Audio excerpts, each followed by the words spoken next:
Vocês conseguem ver? Sim. Então, tá bom. Sim. Então, beleza. Então, a ideia... Bom, primeiro Respira, né? Como eu dei essa aula fora, eu falei um pouco do projeto do Primeiro Respira. Acredito que todo mundo aqui já tenha ouvido falar, eu já conheço um pouquinho, né? Então, partindo mesmo para o assunto de interesse de hoje, a gente organiza um pouco essa ideia da busca, né? De uma maneira que a ideia é tirar o pensamento de que escolher artigos em bases de dados é algo muito simples, né? A gente tem muito hábito de dar um Google em tudo hoje em dia, né? Então, qualquer coisa, a gente dá um Google e essa forma um pouco arbitrária, assim, e de impulso que a gente tem de tomar em algumas ações, ela também acaba se expandindo, né, para essa busca quando a gente começa a querer saber algum assunto de relevância, e a nossa ideia é, então, tirar essa crença, né, a gente precisa ter mais critério para tudo. Então, hoje, claro, nas bases de dados, a gente consegue acessar facilmente as referências com palavras comuns, mas aqui, então, eu vou discutir com vocês um pouco de por onde começa essa busca de referências, para a gente poder embasar de uma maneira mais consistente a busca desses assuntos. Vou falar um pouco dos tipos de estudos também que a gente tem na literatura e como mudou a hierarquia dessas metodologias científicas no último ano e nos últimos 2 anos. A gente vai falar um pouco sobre como escolher corretamente, adequadamente os termos de busca. Vou dar uma pincelada com vocês aqui sobre as principais bases de dados que a gente tem hoje, então, bem de acordo com o que a Cochrane traz, das bases mais buscadas, então, para fazer revisão sistemática mesmo, que a gente pode transpor para essas revisões mais simples. E a gente vai discutir sobre estratégias de busca e, como eu falei para vocês, se der tempo, se for de interesse do grupo, a gente pode fazer uma prática utilizando o PubMed. E aí, no final, né, o objetivo é que a gente consiga conversar realmente sobre uma busca, mesmo que seja simples, feita com consistência, que vocês consigam entender, conhecer as principais ferramentas de busca que a gente tem hoje na maior plataforma gratuita, que seria o Medline, dentro do PubMed, para que vocês possam executar essas buscas de uma maneira mais automatizada possível dentro dessa qualidade, tá? Bom, então, assim, quando a gente precisa fazer uma busca de artigos, a primeira coisa que a gente tem que ter na mente, né, que é a questão do planejamento de busca, que por muitas vezes passa despercebido. Então, o que a gente tem hoje, né? A maneira mais comum que a gente chega nessa busca é uma maneira de trás para frente. Então, normalmente a gente começa um projeto fazendo uma busca simples da literatura para meio que passar rápido ali por aquelas fases mais trabalhosas, que seriam a busca de referências, escrever uma boa introdução, um referencial teórico, e a gente se detém muito no aspecto metodológico da nossa pesquisa, né? Principalmente quando a gente está falando de pesquisa clínica ou experimental, onde a gente tem que executar uma parte técnica dessa pesquisa.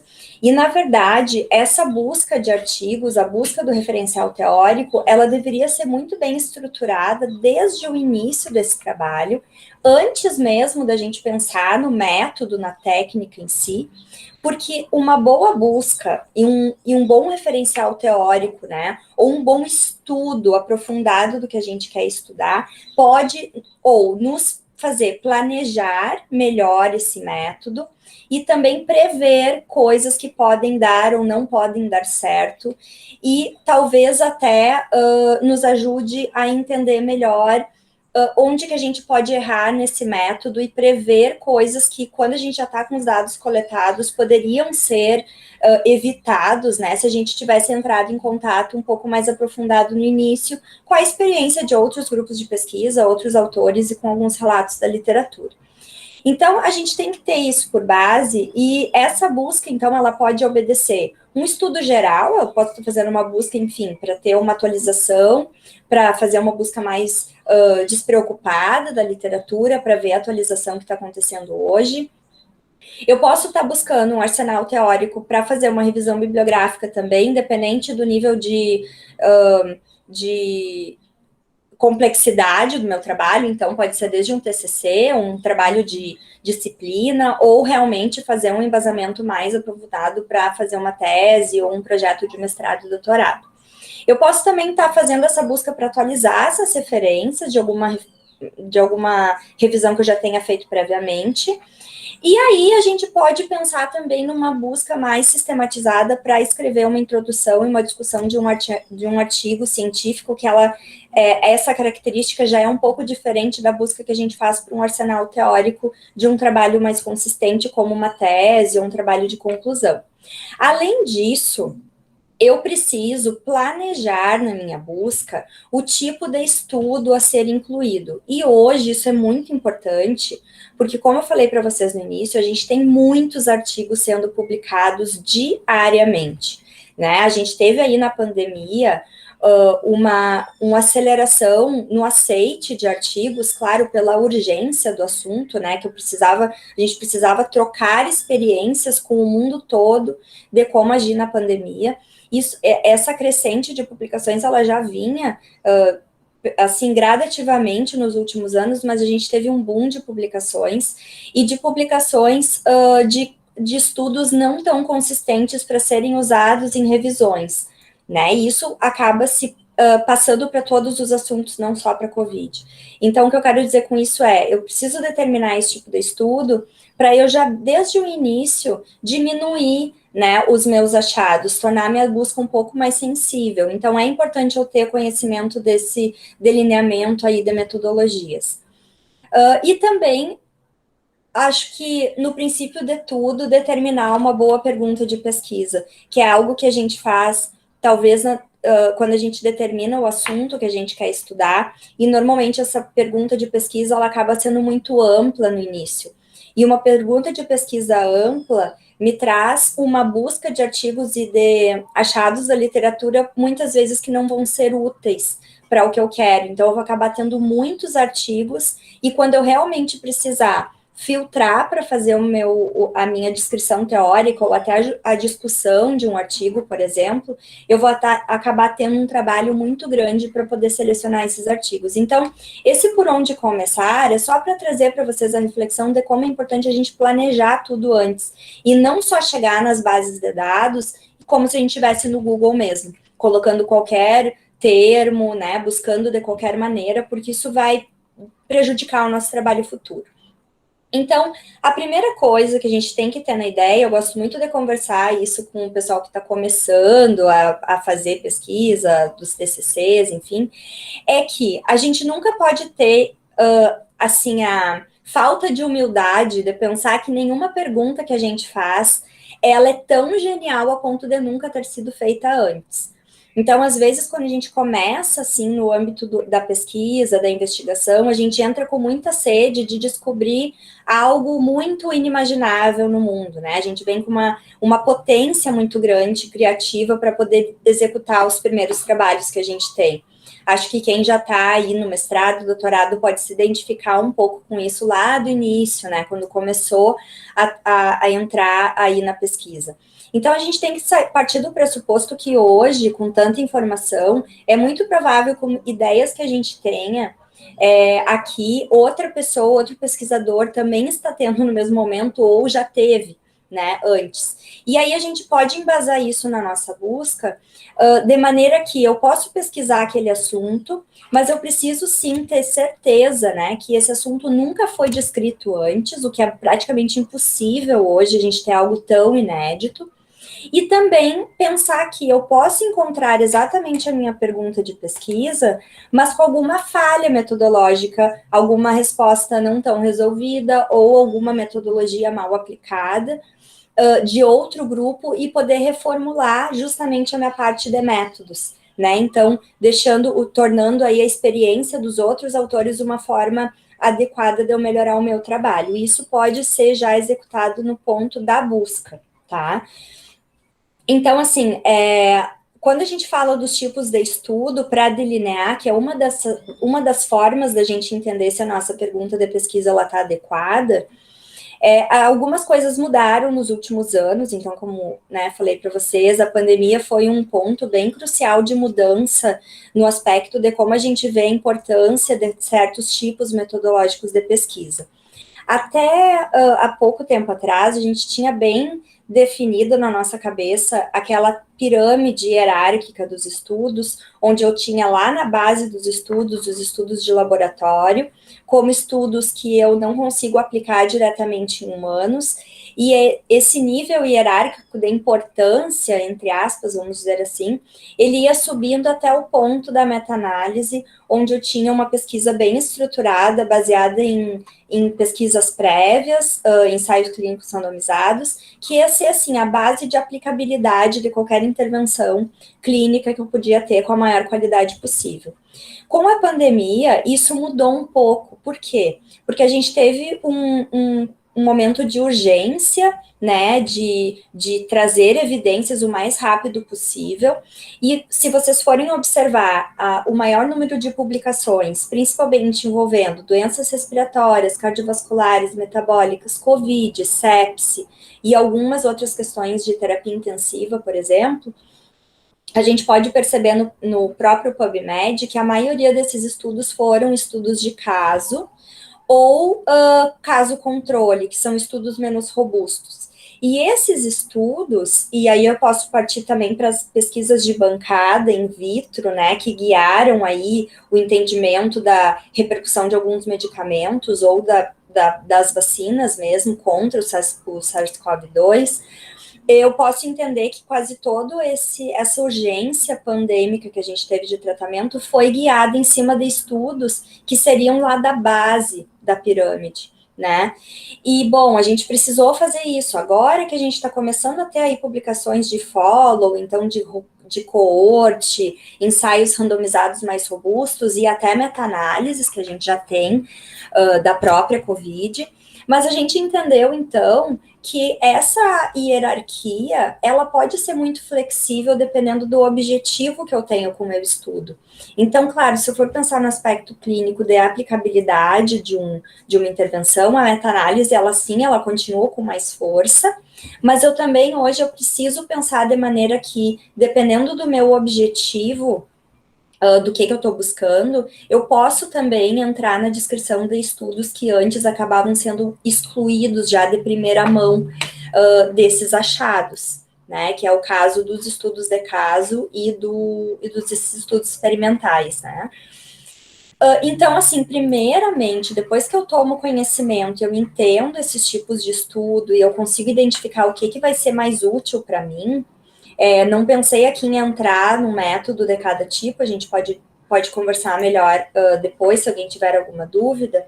Eu começo a delinear, então, as escolhas dos meus termos de busca.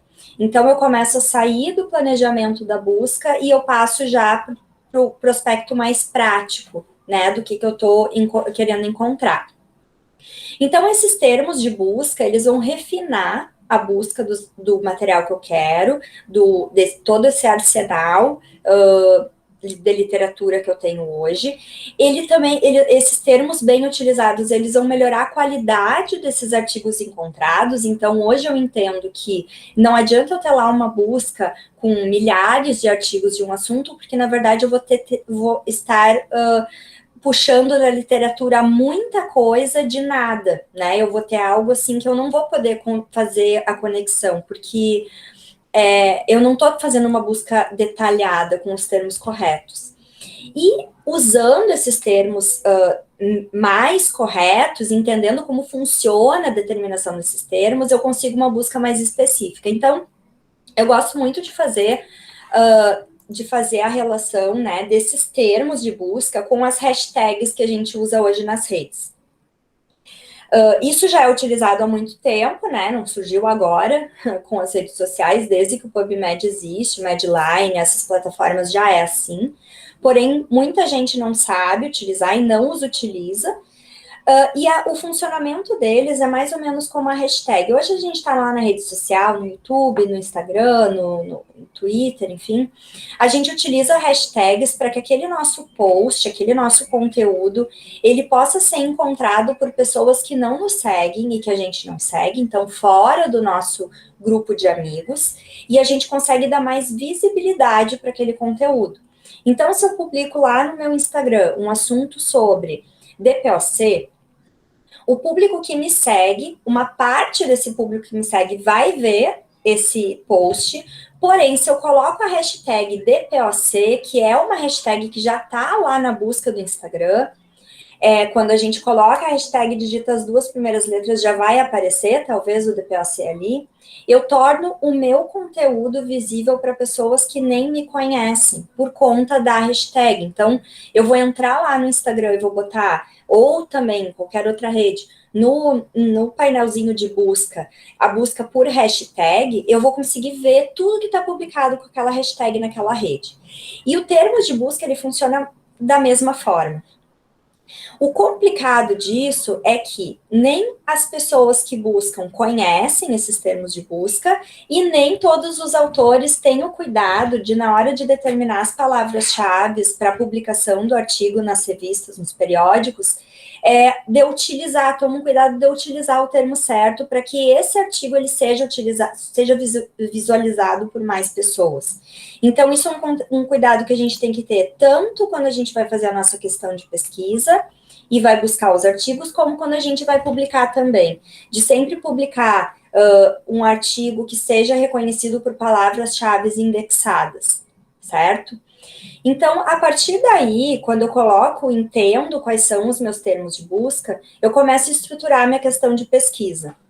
Entendam que agora sim eu começo a falar com vocês sobre a busca sistematizada, tá? Que é a forma mais pura da gente fazer uma revisão sistemática de qualidade, mas que pode ser também utilizada para outros tipos de revisão. Então, quando a gente começa a pensar em busca sistematizada, quando a gente está delineando uma revisão sistemática, um ensaio clínico, enfim, a questão de pesquisa, ela obedece uma ordem de uma estratégia chamada PICOT, ou PICO, tá? Que são 4 ou 5 formas da gente delinear essa estratégia, e essa estratégia vai se transformar nos nossos termos de busca. Então, a ideia é eu fazer uma questão de pesquisa estruturada e objetiva, que pode ser transformada em uma estratégia pura de busca direto na plataforma onde eu estou indo, certo? Então, vendo da questão de pesquisa, eu preciso entender desses termos, eu preciso identificar, né, um protocolo de busca. E o que é esse protocolo de busca? É o planejamento que eu falei para vocês antes. E isso ajuda porque dá uma trabalheira danada da gente fazer isso no início. Então, é uma questão que todo mundo deixa para fazer depois, lá quando já está fazendo a discussão ou escrevendo a tese. Mas é uma forma que a gente tem de deixar nossa pesquisa, nossa busca de termos salva nas plataformas. Então, no próprio PubMed, vocês devem conhecer já o recurso de salvar a busca. E daqui a 1 ano, 2 anos, quando eu tiver esse tempo, esse leque aí de tempo, entre, por exemplo, a confecção do meu projeto de pesquisa e a escrita da minha tese, da minha dissertação, eu consigo facilmente atualizar essa busca para poder fazer eu não preciso fazer uma nova revisão, ou eu posso aperfeiçoar aquela que eu tenho de uma maneira com mais qualidade, né? Então, o que acontece muito é, quando a gente escreve uma introdução de projeto, ou ali um embasamento teórico de um projeto de pesquisa, sem fazer dessa forma sistematizada. E aí eu entendo isso no meio do processo e parto para fazer a minha tese, a minha discussão, a minha dissertação ou o TCC. Depois desse conhecimento, eu acabo vendo que o que eu escrevi no início é um texto muito raso, que eu poderia ter explorado a qualidade dos estudos de uma maneira muito maior. E aí eu vou ter um trabalho dobrado. Então, esse protocolo é eu conseguir delinear para que qualquer pessoa possa refazer essa pesquisa também. Vou explicar melhor para vocês tudo isso depois na prática, tá? E aí, eu fundamento a minha estratégia de busca com conjuntos de expressões, né? Utilizando termos indexados, descritores utilizados para cada base de dados. Eu potencializo a sensibilidade dessa minha busca e eu também baseio, né, a escolha desses termos na questão de pesquisa. Então, se a gente for pegar aí, se vocês quiserem pensar nas questões de pesquisa de vocês, tá? E me perguntar se tiverem alguma dúvida, fiquem à vontade. Então, a gente começa essa estratégia, que vai ser o nosso planejamento de busca, com a seguinte da seguinte forma, obedecendo o picote ou o pico. A primeira coisa de tudo é o paciente ou o problema que eu quero pesquisar. Então, eu tenho que identificar que tipo de paciente eu quero pesquisar. No início, eu posso pensar, doenças cardiovasculares. Bom, mas dentro das doenças cardiovasculares, eu tenho uma gama de doenças. Então, aqui eu começo a tornar minha busca mais específica. Eu seleciono um problema, um ponto-chave, tá? Aí eu penso na minha intervenção. O que eu vou ter de intervenção? Pode ser exercício, pode ser o TMI, pode ser um medicamento. Eu entendo que essa intervenção ela deve entrar na minha estratégia de busca também, tá? Bem, exatamente como eu quero fazer. E aí, se o meu estudo for, por exemplo, um ensaio clínico ou um estudo experimental de comparação, eu já incluo essa comparação também. Então, eu vou fazer, por exemplo, uma comparação de exercício físico com placebo, eu vou fazer exercício físico com medicamento, eu posso determinar isso já na minha estratégia de busca da mesma forma, para eu ver se já existem assuntos ou perguntas de pesquisa iguais à minha abordadas na literatura. E aí o desfecho, né? Então, assim, eu posso pesquisar qual o impacto do treinamento muscular inspiratório na qualidade de vida de pacientes com hipertensão, por exemplo. Essa pode ser minha primeira pergunta. Putz, acho que vai ser bem legal eu pesquisar aqui o efeito do TMI na hipertensão. Mas esse desfecho é muito aberto, porque o paciente hipertenso ele pode se beneficiar de diversas formas. Então, quanto mais eu identificar os desfechos aqui que eu quero, então tá, o que abrange ali a qualidade de vida? Capacidade funcional, a pressão arterial, qualidade de sono, funcionalidade, enfim. Quanto mais eu determinar esses desfechos, também mais sensível, mais específica eu vou ter você para achar esse arsenal teórico e melhor vai ser o meu resultado para selecionar esses artigos. E aí o tipo de estudo, ele entra ou não. Então, essas premissas aqui do pico, né, elas são praticamente obrigatórias, talvez não existam todas na nossa busca, mas no nosso pensamento elas têm que existir para eu avaliar o que eu vou usar ou não. E o tipo de estudo ele vai entrar dependendo do objetivo da busca que eu estou fazendo, que seria aquela primeira parte da nossa conversa. Se eu estou fazendo esse estudo para fazer uma tese, uma dissertação, provavelmente eu requeira, sim, escolher o tipo de estudo que eu vou colocar na minha estratégia de busca. Se for uma busca mais para saber, enfim, o que está acontecendo hoje, o que tem de novo, vacina da Covid, medicamentos, eu posso simplesmente não colocar esse tipo de estudo, porque eu quero mesmo me atualizar sobre algum tema. Então, essa parte do tipo de estudo, ela é variável dependendo do meu objetivo da busca. E aí eu vou dar um exemplo de questão para vocês, então. Eu posso ter uma questão ampla, né, sobre se os agentes antiplaquetários, em geral, são efetivos na prevenção de qualquer evento trombótico.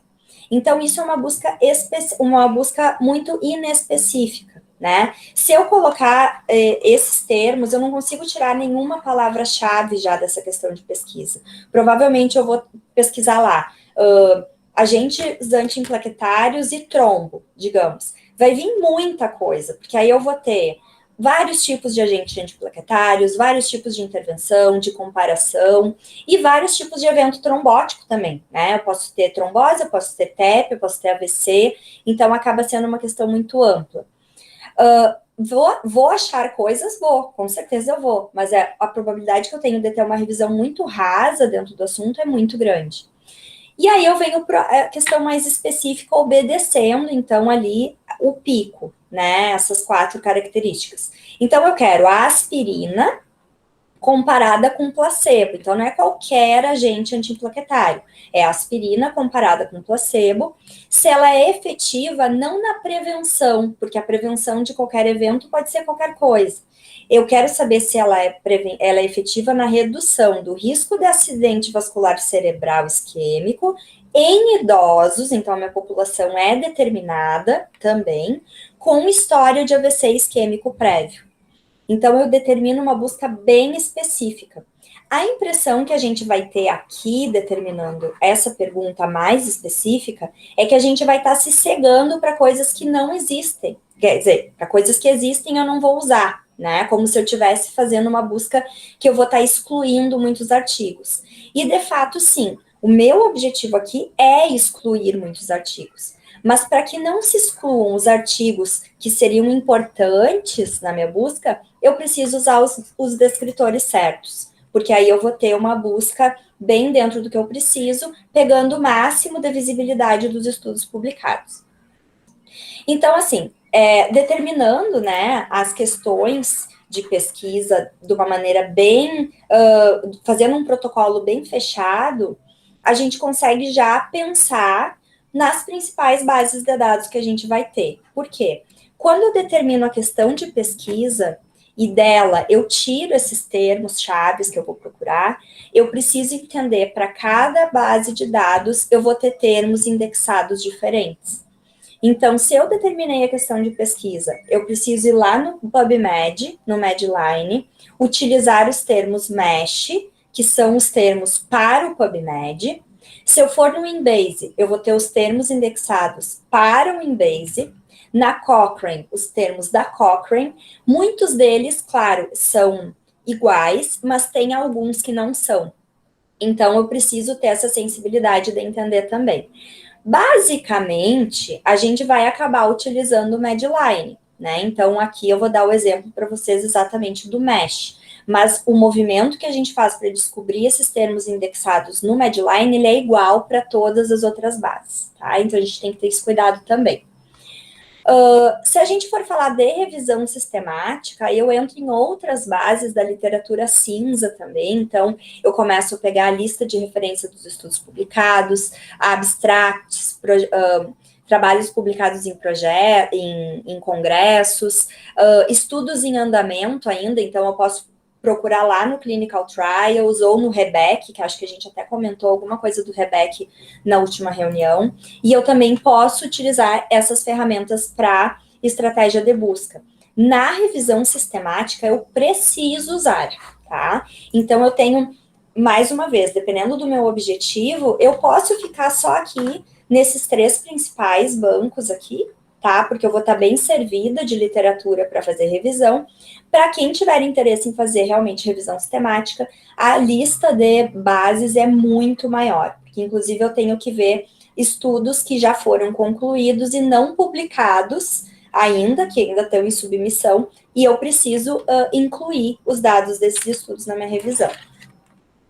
Bom, o PubMed, eu acho que é a plataforma mais conhecida de todos, né? A mais utilizada realmente é o Google aqui da busca de evidências.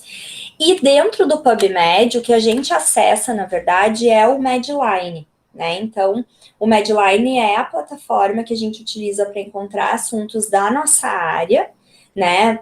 Assim, com pesquisas mais envolvendo ensaios clínicos, não tanto pesquisas in vitro, enfim. E esse conteúdo do Medline, ele tem acesso gratuito no PubMed.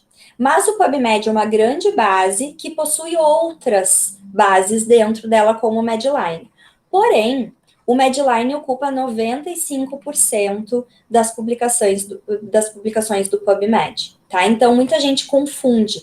O PubMed eu vou buscar também no Medline. Mas, na verdade, o Medline é uma parte do PubMed e a maior parte dele. Então, 95% dos estudos são do Medline. Eu tenho aí mais de 22 milhões de referências indexadas no Medline, com uma cobertura do passado até o presente, desde 1946. Então, estudos publicados há muito, muito tempo foram já digitalizados e estão disponíveis lá com resumos. Eu tenho aproximadamente 6 mil periódicos de busca aqui em 40 idiomas, sendo claro que a grandíssima maioria é publicada em inglês.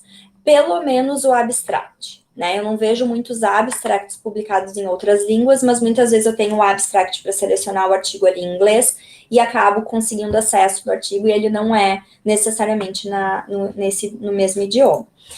Um dos assim, dos vieses do PubMed é que ele tem quase que a metade dele de artigos publicados nos Estados Unidos, né? Então, ele tem uma preferência pelas revistas, pelos periódicos americanos, enquanto o Embase, que é uma base que a grande maioria das pessoas não acessa ainda, né? Não conhece o Embase, é uma base de dados maior que o PubMed, né? Muito maior que o Medline. Então, no Embase, eu vou ter aqui dados tenho mais de 29 milhões, né, de referências contra os 22 do PubMed, uma cobertura praticamente igual, né, de 1947 até agora, com mais periódicos também. Então, no PubMed aqui eu tenho 6.000, no Embase eu encontro 8.500 periódicos, entre eles eu tenho também alguns anais de congressos e publicações dessa publicação da literatura cinza, né, cinzenta. Então, eu consigo também achar esses outros periódicos. E os pontos fortes do Embase, então, é o contraponto de ter mais periódicos europeus, dá mais visibilidade para esses periódicos europeus, e ele sobrepõe aqui de 35% a 50% o número de publicações do Medline. Então, quando eu estou falando de revisão sistemática ou de uma revisão mais aprofundada, onde eu tenho que realmente achar se tem algum estudo que foi publicado, eu preciso, não posso deixar de fora, porque eu estou escrevendo a discussão de um artigo e o editor, né, isso vai prejudicar a visão do meu artigo, da minha discussão, se eu deixar alguma coisa importante de fora, o Embase é a base mais indicada para fazer essa busca. Na revisão sistemática, não tem como não fazer a busca no Embase. Temos que fazer. Só que o grande quê do Embase é que ele é uma base de dados privada institucional, então quem não tem uma ligação com uma instituição não consegue acessar, né? Como, por exemplo, no PubMed, que todo mundo tem acesso. Então, para vocês entenderem um pouco essa diferença, né, a gente pode ver aqui, ó, que em termos de ensaios clínicos, de trials aqui, o Embase eu vou ter um número de 2 milhões, mais de 2 milhões de artigos, enquanto o PubMed eu encontro 528 mil, né, menos de 550 mil. Então, eu tenho uma diferença grande. O total aqui, né, de ensaios clínicos randomizados, então, também é bem maior no Embase, né, do que no PubMed, mas para a gente não ficar aí com uma sensação de que o PubMed, né, tem bem menos dados, eu consigo identificar que no Embase eu acabo tendo mais duplicatas. Por quê? Porque se foi um ensaio clínico que foi publicado numa revista, num periódico, e um resumo desse ensaio clínico foi publicado num anal de algum congresso, ambos vão aparecer lá no Embase, né? Então, ele tem uma sensibilidade maior. Porém, ainda assim, para revisões mais tranquilas que não a revisão sistemática, o Medline, ele dá conta, né? E a gente consegue achar os principais estudos. Porém, né, um estudo que está lá, inclusive, lá no PubMed, que foi publicado no ano de 2000, que analisou justamente essa diferença, né, entre o Medline e outras bases de dados. Então, para revisões sistemáticas, basicamente, aqui quem se interessa em fazer uma revisão sistemática, mesmo meta-análise, a gente entende que a busca só no PubMed, ela não é mais suficiente, porque a gente tem um aparato aí de artigos sendo publicados muito grandes, e inclusive alguns dos estudos daqueles periódicos europeus, né, que a gente tem uma melhor visibilidade, digamos, pelo Embase, a gente consegue identificar alguns estudos ainda em andamento que a gente só acharia, por exemplo, se a gente procurasse no Clinical Trials. E os resumos desses estudos já podem estar no Embase. Então, eu aumento a sensibilidade da minha busca, tá?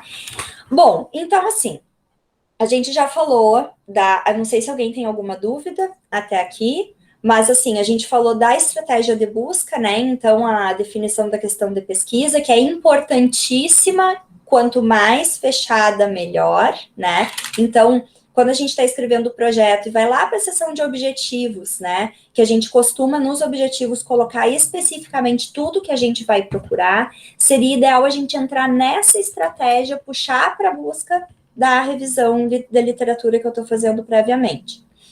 E aí eu vou, então, selecionar os termos, né? Aqui mostrei para você, estou mostrando para vocês como que a gente entende, então, esses descritores controlados. Dei o exemplo da Bireme, do Embase, né? Que seriam os entry terms aqui no PubMed Mesh. E o DEX na Bireme, que nos ajuda muito a traduzir esses descritores. Então, eu consigo encontrar no DEX os descritores referentes ao Mesh e ao Entry da Embase. Eu consigo encontrar eles em português e em espanhol também, o que facilita um pouco se eu não souber, não tiver o domínio aí do inglês. E aí, juntando tudo isso, eu consigo ver, numa questão de pesquisa, determinar os termos e ir para a base de dados que eu escolhi, que seriam todos os passos do que a gente viu até aqui, né? Então, vocês conseguem identificar nessa pergunta aqui as exatas, os aspectos fundamentais aqui da nossa seleção de termos. Então, qual o efeito da estimulação elétrica funcional sobre o consumo de oxigênio, capacidade funcional e força muscular em pacientes com insuficiência cardíaca? O nosso P aqui dos pacientes seria a insuficiência cardíaca, certo? Inclusive, eu poderia colocar aqui até delimitação de faixa etária, se eu quisesse.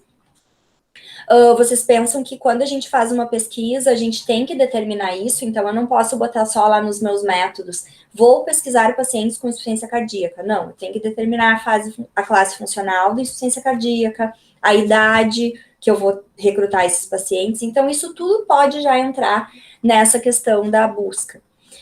A minha intervenção vai ser a estimulação elétrica funcional. Nesse caso aqui, a comparação não está, né, colocando não está colocada na pergunta, mas poderia, então eu vou comparar com o exercício aeróbico, o grupo controle. Eu vou analisar não apenas a capacidade funcional, ponto, eu vou analisar o consumo de oxigênio, capacidade funcional e a força muscular, e aqui eu determinei o tipo de estudo, que seria o ensaio clínico randomizado. Bom, aí, gente, eu queria que vocês me dissessem, até para eu poder direcionar um pouco mais a conversa agora, se vocês têm intimidade com esses termos indexados. Então, se vocês já conhecem, por exemplo, o Mesh do PubMed, ou não, nunca ninguém ouviu falar, como que vocês veem? Eu queria que vocês me dissessem, para a gente poder entender se a conversa vai ser mais básica ou se eu entro em algo um pouco mais detalhado aqui. Se alguém puder, uma pessoa me dá a ideia do grupo, assim, se vocês já utilizam o Mesh ou não.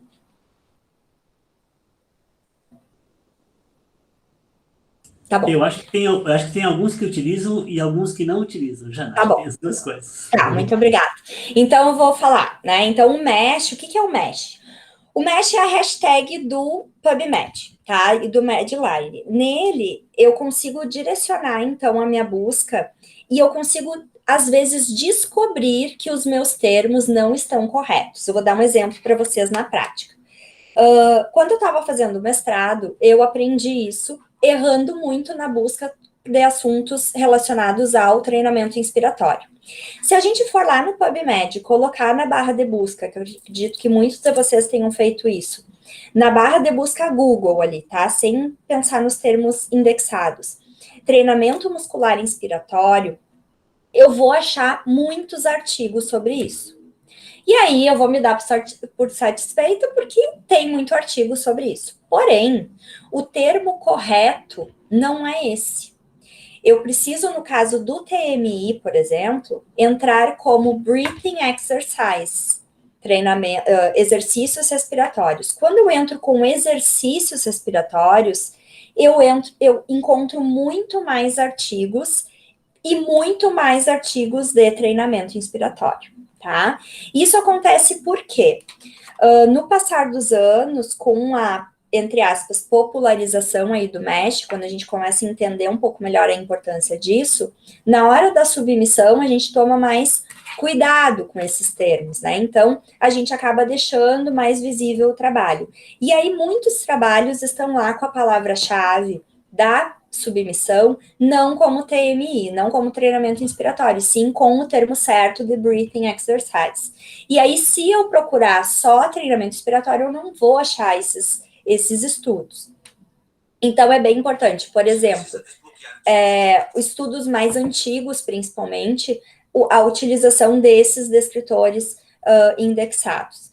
No caso da BIREME, né, que é a nossa base de dados aqui, né, que a gente utiliza em português, a BIREME, ela pode ser muito bem utilizada não para busca de artigos, porque ela tem um arsenal bem reduzido em relação ao Medline, tem muitos periódicos sul-americanos, da América do Sul aqui, né, mas em termos de termos, ela pode ser muito utilizada com o DEX, quando eu não sei esses descritores. Então, em inglês. Então, eu vou lá, procuro em português no DEX, como que seria o termo que eu estou procurando, e ele vai me aparecer ali em português, espanhol, francês e inglês, e o correspondente em inglês é o correspondente do MESH. Então, eu consigo achar no PubMed o termo certo em inglês, depois de procurar no DEX. E o Entry, né, que é o do Embase, ele tem muitas coisas semelhantes ao Medline, porém, para dificultar um pouco mais a vida de quem precisa procurar no Embase, ele acaba modificando alguns termos, né, principalmente em relação a intervenções, que são menos específicos. Termos relacionados a patologias acabam sendo os mesmos descritores do MESH. Tá? Mas aí também, mais uma vez, isso não interessa muito pra gente, mas se alguém quiser realmente fazer uma revisão sistemática, aí teria que entrar um pouco mais a fundo nesse tema. E aí, algo que muita gente não usa, né, e que facilita muito a busca e principalmente ajuda a gente a fazer o protocolo de busca para depois atualizar de uma maneira melhor, são os operadores booleanos, né? Os operadores booleanos, eles são basicamente o not, and e or. Independente da nossa busca ser feita em português ou inglês, é sempre esses termos. Então, eu vou ter o not, que vai limitar a minha busca. Eu vou só pegar uma parte dos artigos. Então, por exemplo, eu quero ver a ação da aspirina, pegar aquela pergunta antes, da aspirina em eventos trombóticos menos AVC. Eu quero ver todos os eventos trombóticos, mas eu não quero saber da ação da aspirina no AVC. Então, eu vou colocar o NOT como trombose, né? Vou pesquisar por trombose e não AVC. Então, essa busca vai excluir justamente o que eu não quero desses achados da literatura. Quando eu coloco o AND, e o AND é o mais utilizado, eu consigo estruturar lá direto no Mesh já a minha busca certinha das minhas palavras-chave. Porque aí eu consigo ver, por exemplo, eu quero pesquisar o efeito do TMI em pacientes hipertensos e diabéticos. Então, eu consigo colocar a hipertensão e a diabetes já na minha busca. E não fazer buscas separadas. Eu consigo pegar as duas coisas na mesma busca. E isso facilita muito. Principalmente se eu quiser hipertensos diabéticos, né? Não grupos de um hipertenso e um grupo diabético, mas com as duas comorbidades. E o OR é justamente quando eu quero ver uma coisa ou outra, né? Então, eu quero ver o efeito do TMI em hipertensos e eu também quero ver em diabéticos, mas que não sejam o mesmo paciente, não comorbidades associadas. Então, eu uso o OR. Mas aí, o AND é o que a gente sempre usa para ir lá fazer estratégia e salvar no PubMed, tá? Aqui só uns exemplos de busca de palavras-chave. Interessante falar para vocês isso aqui, ó. Por exemplo, no PubMed, eu tenho na base de dados estratégias prontas já, que são dos principais entry terms. Então, assim, se eu quero publicar, fazer uma busca de ensaios clínicos randomizados, eu já tenho no PubMed disponível toda a minha busca salva. Quando a gente faz o login, faz a conta no PubMed, que eu queria ver se conseguia fazer com vocês hoje, mostrar para quem não conhece, a gente vai salvar as nossas buscas e elas vão ficar exatamente descritas dessa forma aqui, com todos os operadores certos e com todos os termos indexados, que seria naquele caso que eu falei para vocês, da gente só refazer, atualizar a busca depois e já ter a estratégia, o protocolo ali salvo, tá? Inclusive, para quem não sabe, o PubMed a gente consegue fazer a conta e receber as atualizações das buscas semanalmente, diariamente, mensalmente, e a gente não precisa ir lá buscar. Ele mesmo faz a atualização e se sair um estudo novo daquela nossa busca, a gente vai receber por e-mail a notificação. E aí a literatura cinza, não vou meter isso, porque né, realmente é para quem quer fazer a revisão sistemática, mas aí a gente vai procurar naquela literatura, naquela parte cinzenta ali, obscura, de sombras, de estudos que não estão tão facilmente acessados. Antigamente a gente fazia muito isso, eu fiz no meu mestrado, acho que no doutorado também, mandar e-mail para os autores, então a gente ia, por exemplo, sabia que tinha algum grupo de pesquisa fazendo um estudo semelhante ou algo que nos interessava, procurava na base de dados do Clinical Trials lá, via que tinha estudos em andamento, a gente entrava em contato com os autores, eles nos mandavam os dados ou mandavam o resumo do trabalho, enfim. Hoje a gente tem bases já que fazem isso, mas nesse caso a gente precisa também usar isso dependendo do objetivo da nossa busca, tá? Vou disponibilizar a aula depois, eu coloquei aqui só, né, para vocês saberem algumas dessas bases onde a gente pode encontrar essa literatura, que seriam teses e dissertações também, então coisas que não estão lá nas grandes bases, tá? E aí, por fim, né, algo que é uma dúvida geral em relação ao Google escolar, né, o Google acadêmico.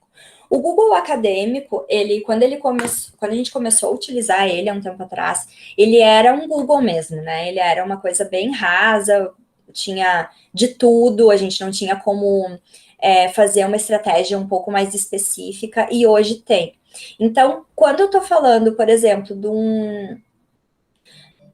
Bom, ele traduz já o termo, né? Então, ele vai me dar ali, se eu colocar um termo em português, ele já vai procurar os artigos em inglês também, referentes àquele assunto. Ele não tem termos indexados, então ele é um pouco mais desorganizado em relação aos artigos.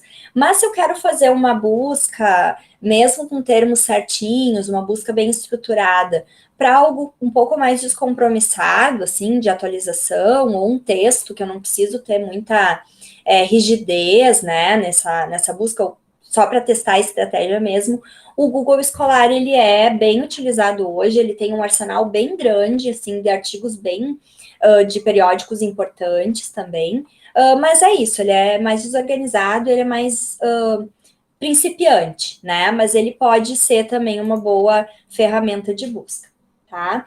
O ensaios clínicos, né, o registro, tanto o REBEC quanto o Clinical Trials, também é base de busca hoje, então ali a gente consegue, inclusive, ter acesso aos dados de alguns estudos, porque quem já fez registro, né, quando a gente faz o registro do ensaio clínico, a gente tem que colocar tintim por tintim as coisas, e isso fica de uma maneira bem transparente, então, para quem está pensando em fazer uma pesquisa, pensando na questão de pesquisa, é uma ótima forma da gente ver se já estão fazendo a mesma coisa que a gente quer fazer, tá? Porque quem faz esse R tem que estar lá.